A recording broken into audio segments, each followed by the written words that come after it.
may pull my notes. All right, I think we're live now. Welcome to this week's LinkedIn Live, where I highlight a brilliant mind in healthcare. My name is Claudia Garcia. I'm the CEO and founder of Royalty Medical Solutions. We are a search, staffing, and consulting firm. And my passion for healthcare has brought me to this moment where I like to meet every week with someone in healthcare who's making a positive impact on the lives of others. And Dr. Sofia Matta is my guest today. Thank you so much for joining me. I know you're traveling, and so we will keep this brief, but we're so happy to have you on live. Just let me introduce yourself. Let me introduce you, and then we'll dive right in. So, Dr. Sofia Matta serves as the Senior Director of Medical Services at Home Base, a Red Sox foundation, and Massachusetts General Hospital and National Center of Success. Homebase provides world-class evidence-based care to active duty service members, including Special Operation Forces, veterans, and their families. Dr. Sofia Matta is also the co-founder and chair of the annual Homebase Brain Health Summit, which launched successfully this year. We want to hear all about that. Her specialty is psychiatry, brain injury medicine, and addiction medicine. Welcome, Dr. Sofia. And I keep calling you Dr. Sofia because I feel like we're old buddies. Dr. Matta, Thank you. Please tell us all about the good things that are happening at Homebase. Sure. Well, Claudia, first and foremost, thank you for inviting me to do this LinkedIn Live. We are pretty informal at Mass General, and so please feel free to call me Sophia. My role, I've been at Homebase now for a little bit over a year, and I am the Senior Director of Medical Services, as you said. So we have clinical services and medical services, and so I lead all of the different medical services that we provide to, as you said, active duty special operations forces. So Navy SEALs, Delta Forces, Green Berets, Marine Raiders, as well as veterans of all eras, regardless of discharge status and regardless of ability to pay. So we've really focused on it being a mission and mission-driven healthcare. As you know, this population tends to be underserved or to be in areas where there aren't as many resources available to them to access. So the story of how Homebase came to exist is actually through the Red Sox. The Red Sox won the World Series back in 2004, and then in 2007. And then the following year, usually the team gets invited to the White House, and the chair of the Red Sox, Tom Warner, went to Walter Reed, and along with leadership from Mass General Hospital. And what was meant to be just a very brief tour to Walter Reed ended up being several hours. And what they saw, if you think of 2008, that was during the midst of Afghanistan, and there was a lot of significant trauma. So people were returning in a lot of physical pain and also mental pain. This is what we call the invisible wounds of war, whether that's post-traumatic stress or repetitive blast injury or brain injury, and the impact that has not only on them, but their families as well, too.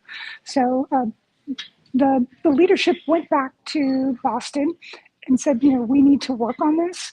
And very quickly, Homebase was formed. If you think of Homebase with the baseball. Mm-hmm. So, we are meant to be a resource. Initially, it was regional, so that we had, just a very small staff. But so then my colleague, Joe Bonvie, who's the Senior Director of Clinical Services, joined with me about the same time. But in 2018, he was leading the Naval Special Warfare Force psychologist. So he's a psychologist in the Navy for 20 years. And General Jack Hammond joined home base as the executive director and said, this is not just a local problem, this is a nationwide problem. And oftentimes we know that the VA can be overtaxed, have limited resources, and sometimes people need access to care sooner rather than later. So General Hammond said, it's really a nationwide problem. So we actually opened our doors nationwide. And what that means is we provide 2 weeks of clinical care condensed from essentially like a year's worth of treatment. So we're service members, we pay for their flight, we set them at a hotel, and they receive up to 70 hours of masked MASSED therapy. So it's condensed. And so that's with evidence-based treatments like prolonged exposure, cognitive processing therapy, a newer one that's called Unified Protocol. And the reason that's important is we've stepped away from a diagnostic entry.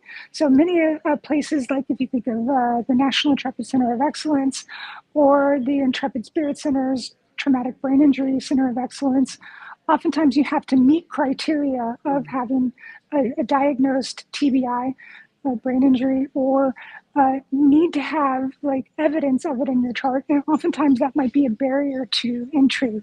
And what we want to do is we want to shift from that to an exposure-based model. So what we do know is that active duty service members are exposed to a variety of different things, whether that's combat blast exposures, traumatic events.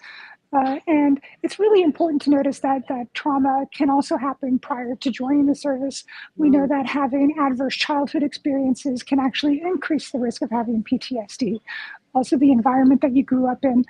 But what I want to also note is that what might seem as a negative for a lot of people in the military growing up, they join the military oftentimes because of this type of environment. So what ends up happening, though, is they have this clear resiliency and grit, and it leads them to actually become really good at what they do, including special operations forces. So it's not necessarily always a negative, but over time, those things can build up and really lead to having problems, like wanting to isolate, not connect with other people, having a difficult time with transitioning out of the military and going into veteran life. And that can all lead to worsened outcomes. And so when Joe and I joined, we were really tasked with, okay, well, so what's the strategic vision? Where are we heading?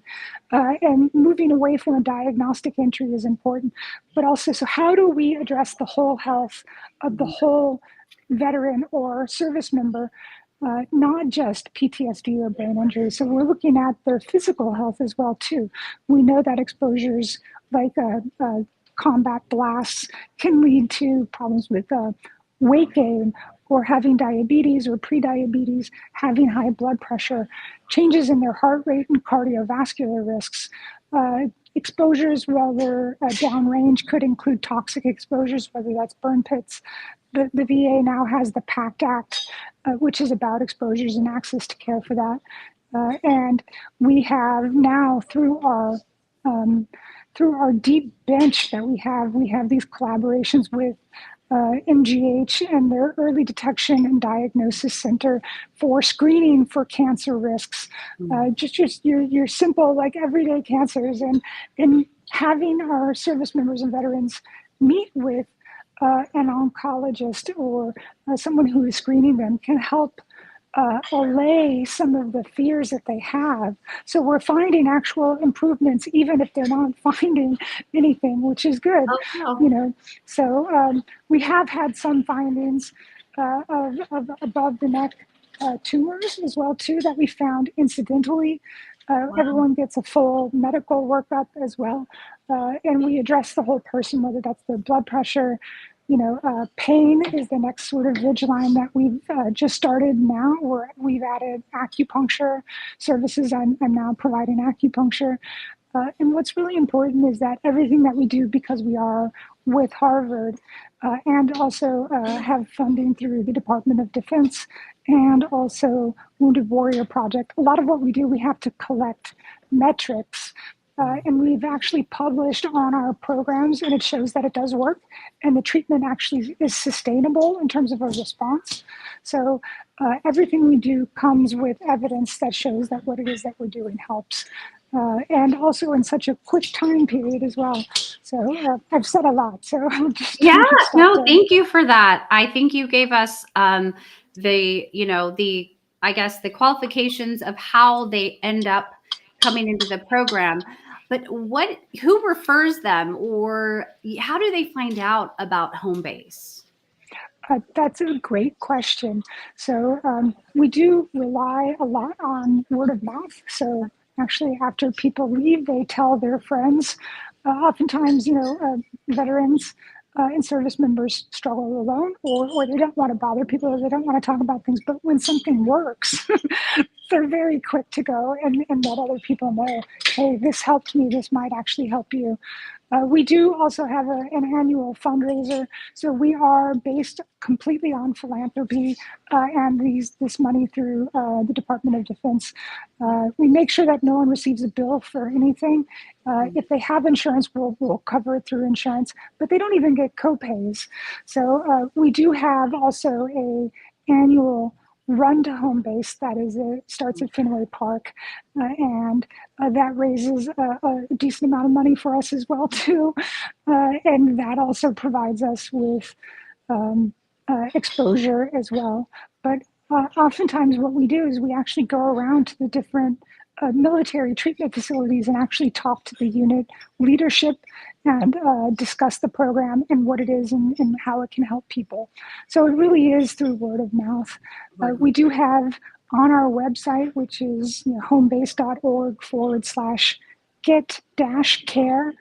That is a link, and we can provide you with it, where you don't have to be referred. You don't have to have a single referral. You can actually just put in your information.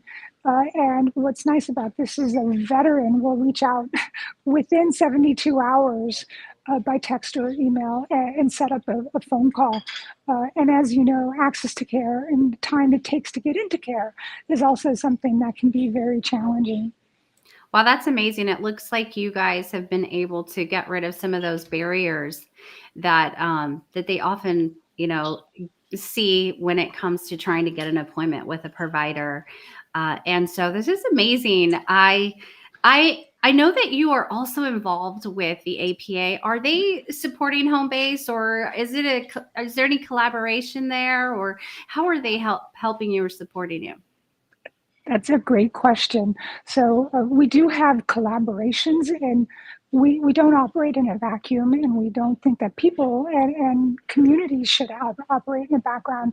So, we do work with other programs like the Wounded Warrior Project, like the American Psychiatric Association Foundation. The American Psychiatric Association Foundation is led by Raul Andrews, whom I met through a series of events. And their campaign is called Mental Health Care Works. So, what's really important is for people to realize that actually talking about how they're feeling, reaching out to someone, engaging in anything. It could be community, and they talk about the APA Foundation is where we live, learn, work, pray, and thrive. Really, so what we're trying to do is break down barriers. So it could be that someone is actually talking to someone in the community about sports. We know that military and veterans oftentimes do engage in sports, either prior to military service, but they also have things like the Boston Bruins Alumni Association, the Warrior for Life Fund, and all of these people. It's a way for veterans to get involved and not necessarily feel like they have to talk about their mental health or also the pain that they're in or the symptoms that they have. But after like going on a hockey rink or playing soccer with some friends or something like that, it might come up there. So really it's about lowering the barriers to actually getting the help that you need. So the American Psychiatric Association Foundation was actually vital in getting the Brain Health Summit to fruition, and it would not have happened without their help. So we're greatly appreciative of all of that effort that's been handed to us. And we think responsibly because we had to produce results along with it. So what happened is 130 people from across the nation, including Special Operations Command, people from the Traumatic Brain Injury Center of Excellence and the National Intrepid Center of Excellence came, as well as Wounded Warrior Project. And what we'd rather do is build bridges than tear people down. And it really is about, well, so how can we get people the care that they need? And we had that on September 11th. And you asked, how was it that I got involved in this field? And so this is a really personal story. And, I was actually in New York on 9/11. And I saw it happen in real life. I tell anyone and everyone this story. So in terms of me talking about the things that I've been through, I think it can also lower the barriers to people talking about what's happened to them, because you want to feel like you are not alone, and we'll do whatever it is that can help you feel better. So I ended up moving down to New Orleans after Hurricane Katrina because my family's from New Orleans, and I was working on an inpatient active duty rehab, and also in my other outpatient clinic, I was treating a lot of people who had pain disorders, who had developed opioid use disorder because of the prescription of these medicines from doctors. This was way back when, in terms of the pharma industry and people overprescribing it. And it only takes exposure to them to develop something like a problem with not being able to take them or some other, misuse of it. And really what's important is I wanted to be able to provide some form of treatment for them. So I became an acupuncturist. And when I did the training, I actually met a Pentagon doctor who was getting the training as well. So I learned more about military medicine. And so then I ended up working at Fort Drum in the Army for a number of years and looking into brain injury and was treating soldiers at the 10th Mountain Division with acupuncture, and wanted to get more brain injury medicine training. So I went to Naval Hospital Camp Pendleton in the Intrepid Spirit Center there, and then ended up at home base, which is a perfect fit. So it's good to be here and to be able to talk to you and to do this LinkedIn Live. Yeah. So was it your personal experience, your personal story, what you saw on 9/11 that actually called you into this type of medicine? It's hard to say what one specific thing led to it because there are many different, and it only makes sense in looking back. Yeah. As I was going through all of my training, none of it made sense. It seemed like I'm like moving around. But really what I was trying to do is I wanted to become an expert at the people that I was trying to help, to the patients and say, okay, well, I'm seeing this. Let me get additional training in this. In retrospect, it all looks like a perfect arch on purpose. But I would say that the start of it is 9/11. And I think it is for a lot of people why they join the military. Yeah. It's interesting how in life, usually we are equipped for what we're called to do. And it's through our life experience that really equips us to complete our mission in life, right? So it sounds like you are doing just that through your service at home base and working with them. I would love to learn more about how someone can support home base personally. I know there's organizations supporting you, but if I wanted to support you, what can I do? So there are a lot of resources on our website, including how to help. Uh, and so I would try reaching out there. We have an entire a division that works within that in terms of whether it's individual. We do have the fundraiser, the Run to Home Base. We have other fundraisers as well too, and a lot of what we do is really just community based. So there's the Run to Home Base, and if you want, That sounds fun. I'm more than happy to have you come join us for that. It's going to be July. Hold on, don't want to say the wrong. Okay. Is that a 5K? It is, and I Okay. usually walk it. I usually walk it with the nursing staff, but also, Okay. yeah, it's July 26th. Okay. So yeah, I like walking it because I then get a chance to do it with yeah, anyone who can't necessarily walk. So How exciting. Yeah, I look forward to that. And I'm also going to add the link to the website and to some of those resources at the bottom of our live in the description. So those that want to get involved will have the information. that would be Well, great. Thank yeah. you. So, is there anything else that you would like to share in regards to what you're currently working on? Are there any initiatives that you want to mention? What else can we do to support? Sure, sure. Well, yes, I'd like to talk about all those things. So I think that so what we've been tasked with in the past year or so is really a strategic vision, developing a strategic vision for home base, not just in terms of the healthcare of military service members and veterans, but also in terms of innovation. So we're adding new programs, including uh, accelerated transcranial magnetic stimulation, which is just a magnet that goes onto your head, and it can help with depression, PTSD, and brain injury. And also, we're about to add psychedelic assisted therapies with ketamine treatment, and we're looking at some other options as well too, and having more advanced treatments, evaluation and treatment for vestibular therapy. But what's really important also beyond that is that we have an entire education and treatment team. And so we do have train the trainer, and we have hundreds of hours of free continuing education hours on our website Okay. that can be helpful for social workers, nursing, psychologists, and it's all free of charge. Some Wow. of it might be mind body health, so like meditation, and something through the Benson Henry Institute called the SMART program.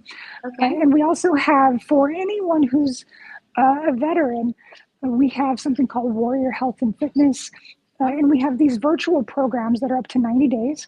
Mhm. And it can be for veterans, and some are for family members as well too. And it can be done remotely. So all you have to do is be able to log into a phone or a computer, and you can get virtual health and fitness. And also, we have a program that's actually spread roots in Tampa and Pensacola region, and also Arizona. So, what is really important about our treatment is not only the fact that we have this treatment that's been shown to work, a 2-week treatment, we also uh, are able to adjust it based on different populations. So we have women's only cohorts. We have special operations forces cohorts for the intensive clinical program. And we have one for Native and indigenous populations. And we've held that a couple of times, and we're about to uh, export it as a mobile unit to native land in Arizona, and that's through Arizona State and through collaborations we've made there. So it's really been a pleasure to see it grow. Wow. It sounds like you guys are getting a lot done. And in such a short amount of time, how long have you been now with home base? 1 year, just a little bit over a year. Wow, that's amazing. Well, I have been following your content on LinkedIn, and hopefully, those that see this LinkedIn Live will begin to follow you because you're doing a lot of amazing work. And it's such a joy and a pleasure to see all the things that you're doing. Thank you for sharing on LinkedIn. It's such a Of great course. place to network and meet amazing folks. And I'm so glad that we met on LinkedIn. And I just appreciate you taking the time to speak during your travels. I know you're at the airport. I think I could see, is that an Yes. airplane in the background? I think it's a building, Oh, but okay. yes, I really appreciate it. So I'm actually going to a brain health symposium that's going to be at Uniform Services University. So, as I said, we're all about collaboration. So, I'm not only just talking about, having, service members or veterans or family members reach out. If anyone is interested in collaborating, we're definitely looking at different technologies, wearable devices. So, I have the Whoop, and so Aura rings, how we can sort of track big data, not just for one person, but everyone. So we're trying to improve the life of the entire community. And it sounds like you're doing a good job of it. So I thank you so much. Well, our time is almost up. That I just wanted to again say thank you. And I hope that we can do this again. I would love to hear, anytime you have something to share in regards to perhaps when we get closer to the annual Brain Health Summit, I'd love to get on another LinkedIn Live so we can make sure that everybody knows about it, as well as the run, which I'm going to go to. Oh, awesome. You have my word. It's on LinkedIn Live. So I wrote it down, put it on my calendar. I will be there and hanging out with you and your team. Thank you once again for joining the LinkedIn Live. I really appreciate it. Have a It's safe a real flight pleasure. and have a great event. Okay, thanks a lot. Take